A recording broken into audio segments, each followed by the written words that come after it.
नाम ज़फ़ीर। ज़फ़ीर नाम का क्या मतलब है? ज़फ़ीर की ज़ुबान का लफ्ज़ है। ज़फ़ीर एक इस्लामी बेहतरीन नाम है। ज़फ़ीर नाम का शुमार लड़कों के नामों में होता है। ज़फ़ीर अरबी ज़ुबान का लफ्ज़ है। ज़फ़ीर नाम का मतलब है हर जगह कामयाब होने वाला।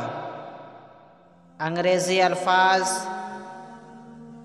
ZAFIR ज़फ़ीर नाम, ज़फ़ीर ज़ुबान अरबी, माना हर जगह कामयाब होने वाला। अदद नंबर 2,